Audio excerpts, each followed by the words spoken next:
नमस्कार, स्वागत है आप सभी का हमारे चैनल में। हम पढ़ रहे हैं आशुतोष गर्ग जी द्वारा लिखित पुस्तक जिसका नाम है अश्वत्थामा महाभारत का शापित योद्धा। पिछले भाग में हमने इस पुस्तक का 11वां भाग पढ़ना प्रारंभ किया था, तो चलिए इसी भाग को आगे बढ़ाते हैं।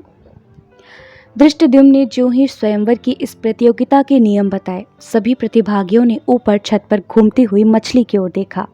इसे भेदना तो असंभव है, शिशुपाल चिल्लाया। दूसरे राजा, जो मन में यही बात सोच रहे थे, अपनी दुर्बलता छिपाने के लिए मुस्कुराए, मानो शिशुपाल का उपहास कर रहे हों। जहां एक और द्रौपदी के रूप को देखकर सभा में बैठे राजाओं की बाँछें खिल रही थी, वहीं छत पर घूमती हुई मछली तथा सामने रखे भारी भरकम किंधार धनुष को देखकर उनके हौसले पस्त हुए जाते थे। मैं भी उस भीड़ में बैठकर अपने जीतने की संभावनाएं तलाश रहा था। मैं धनुर्विद्या में अर्जुन से अधिक पीछे नहीं था, किंतु किंधार पर प्रत्यंचा चढ़ाकर और फिर सफलतापूर्वक लक्ष्य भेदने की संभावना मुझे कम ही नजर आ रही थी। अपनी क्षमता पर मुझे भली भांति अंदाजा था, लेकिन ऐसे लक्ष्य को भेदने के लिए जबरदस्त आत्मविश्वास, उत्कृष्ट कौशल तथा वक्त के समान एकाग्रता की आवश्यकता थी। मेरी जानकारी में ये गुण अर्जुन के अतिरिक्त किसी अन्य के लिए संभव नहीं था। प्रतियोगिता आरंभ हुई। एक एक करके प्रतिभागी लक्ष्य साधने की आशा में अपने आसन से उठकर आए, किंतु लक्ष्य भेदना तो दूर की बात थी। वहां उपस्थित अधिकतर राजा किंधार धनुष को उठा तक नहीं पाए। जब शिशुपाल, जरासंध और दुर्योधन जैसे महाबली राजा भी विफल हो गए, तो मेरा मन खिन्न हो उठा। मुझे उस धनुष उठाने का प्रयास करने और फिर हंसी का पात्र बनने से अधिक प्रतियोगिता छोड़ देना बेहतर लग रहा था।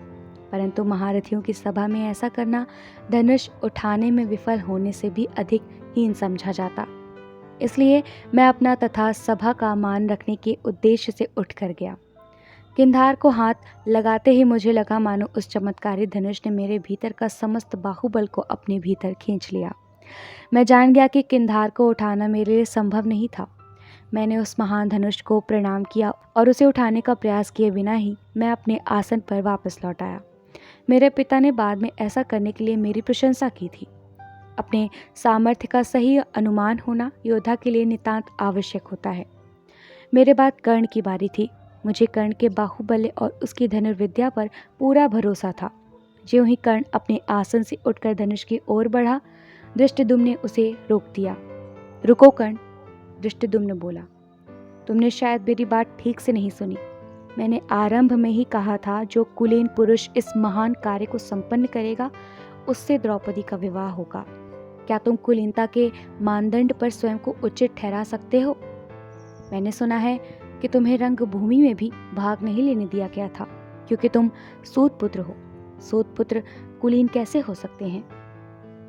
कर्ण की आंखें क्रोध से लाल हो गईं। उससे यह सार्वजनिक रूप से हुआ अपमान सहन नहीं हुआ, किंतु उसने अपने स्वर को नियंत्रित करते हुए कहा, राजकुमार धृष्टद्युम्न, आपको शायद यह पता नहीं कि मैं अब सूत पुत्र नहीं, अपितु अंगराज कर्ण हूँ, और एक राज्य का शासक होने के नाते मुझे राजकुमारी कृष्णा के स्वयंवर में भाग लेने का पूर्ण अधिकार है। धृष्टद्युम्न ने कर्ण पर पैनी दृष्टि डाली और फिर अपमानजनक ढंग से कहा, कर्ण, मुझे तो सब कुछ पता है, किंतु तुम शायद ये भूल रहे हो कि जिस अंग देश का शासक बनकर तुम इस सभा में बैठे हो, तुम्हें ना तो विरासत में मिला है और ना ही तुमने उसे अपने पराक्रम से जीता है। वह राज्य तुम्हें राजकुमार दुर्योधन से भिक्षा में प्राप्त हुआ है। दान में मिली वस्तु तुम्हारी दीनता भले ही दूर कर दे, किंतु वह तुम्हें कुलीन नहीं बना सकती। इसलिए पीछे लौट जाओ और अपना आसन ग्रहण करो, सूत पुत्र कर्ण। कुल के नाम पर कर्ण का यह दूसरी बार तिरस्कार हुआ। कर्ण की आंखें क्रोध एवं अपमान से जल रही थीं। उसका दाहिना हाथ कमर में बाईं ओर बंधी तलवार की मूठ पर पहुंच गया था। मैंने देखा कि धृष्टद्युम्न ने भी अपनी तलवार थाम ली थी। तभी दुर्योधन ने कर्ण को संकेत से वापस लौट आने को कहा।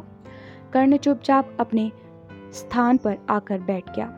मुझे यह सोचकर दुख हो रहा था कि दुर्योधन की अनुकंपा ने किस प्रकार सिंह के समान बलशाली एवं निर्भीक कर्ण को बकरी सा दुर्बल एवं असहाय बना दिया था। यदि कर्ण दुर्योधन के कृपा सूत्र से बंधा ना होता, तो पंचाल राजसभा में उस दिन द्रौपदी की डोली के स्थान पर 2-4 महारथियों की अर्थियां उठ जाती। द्रुपद की दृष्टि सभा में किसी को खोज रही थी। मैं जानता था कि द्रुपद को अर्जुन की प्रतीक्षा थी, परंतु अर्जुन वहां कैसे हो सकता था। द्रुपद हताश हो रहा था। तभी सभा की पिछली पंक्ति में से ब्राह्मण वेश में ऊंचे कद और बलिष्ठ काया वाला एक युवक उठा और रौबदार ढंग से चलता हुआ धनुष के पास आकर खड़ा हो गया। उसके वस्त्र धूल से सने थे और देखने से लगता था कि उसने कई दिन से अपने केश नहीं संवारे थे। वह नंगे पांव था और उसके पैरों में लगी धूल से सभा का फर्श गंदा हो गया था। जो कि ब्राह्मण कुलीन वंश के होते हैं, इसलिए मैं इस प्रतियोगिता में भाग लेने का अधिकारी हूँ, उसने अचंभित कर देने वाले आत्मविश्वास से कहा। उसकी बात सुनकर सभा में ठहाका गूंज गया। लोगों की हंसी से यह स्पष्ट था कि वे उस ब्राह्मण का उपहास कर रहे थे। ब्राह्मण ने एक बार घूमकर पूरी सभा को देखा और फिर हाथ जोड़कर धनुष को प्रणाम किया। इसके बाद उसने बिजली की तेजी से धनुष को उठाया और उस पर प्रत्यंचा चढ़ा दी। फिर उसने धनुष के निकट रखा बाण उठाया और अगले ही क्षण नीचे रखे जल पात्र में मछली की परछाई को देखकर ऊपर घूमते अपने लक्ष्य पर बाण चला दिया। इससे पहले कि वहां बैठे लोग कुछ देख अथवा समझ पाते, छत से लटकी हुई मछली तीर से भींचकर नीचे गिर गई और सबने देखा कि उस ब्राह्मण का बाण मछली की आंख को भेद कर पार निकल गया था। द्रुपद की सभा में सन्नाटा छा गया। द्रुपद सहित सभी राजा और सभासद हैरान थे कि उस असंभव कार्य को एक ब्राह्मण ने इतने कौशल एवं फुर्ती से पूर्ण कर दिया था। आपकी पुत्री कृष्णा आज से मेरी हुई, ब्राह्मण ने कहा। कृपया इसकी विदाई की तैयारी करें। क्षत्रिय वातावरण में पली बड़ी कृष्णा इस ब्राह्मण को पति रूप में पाकर हैरान रह गई, परंतु स्वयंवर के नियमों के अनुसार उसके सामने खड़ा धनुषधारी ब्राह्मण अब उसकी वरमाला का अधिकारी एवं उसका जीवन साथी बन चुका था। उसने अश्रुपूरित नेत्रों से अपने असहाय पिता तथा भाई धृष्टद्युम्न को देखा और फिर धीरे से ब्राह्मण के समीप जाकर वरमाला उसके गले में डाल दी। इस राज दरबार में यह क्या अनर्थ हो रहा है? राजा भगदत्त ने चिल्लाकर कहा। हम कुलीन राजाओं के रहते हुए द्रुपद अपनी पुत्री का विवाह किसी अनजान वंश के ब्राह्मण के साथ कैसे कर सकते हैं? यह हम सबका अपमान है, हम इसे बर्दाश्त नहीं करेंगे। ऐसा कहते हुए चेकितान और सुशर्मा अपनी तलवार खींचकर उठ खड़े हुए। उन्हें देखकर अन्य राजाओं के साथ दुर्योधन और उसके भाइयों की हिम्मत भी जाग उठी।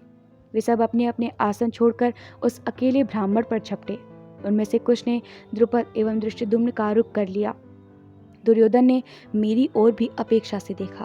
वह चाहता था कि मैं उठकर व्यर्थ के झगड़े में उसका साथ दूं, परंतु मेरे जीवन के अपने कुछ नियम हैं।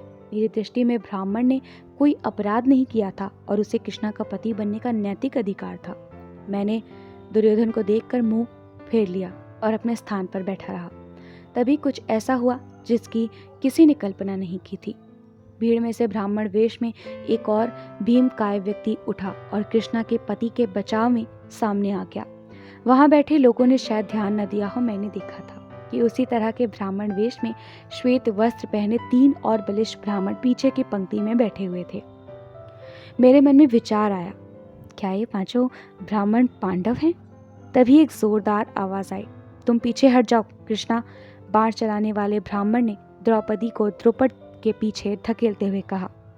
इसके बाद उन दोनों ब्राह्मणों ने वहां विरोध कर रहे राजाओं की मार कर जो दुर्दशा की, उसे यहाँ व्यक्त करना कठिन है और व्यर्थ भी।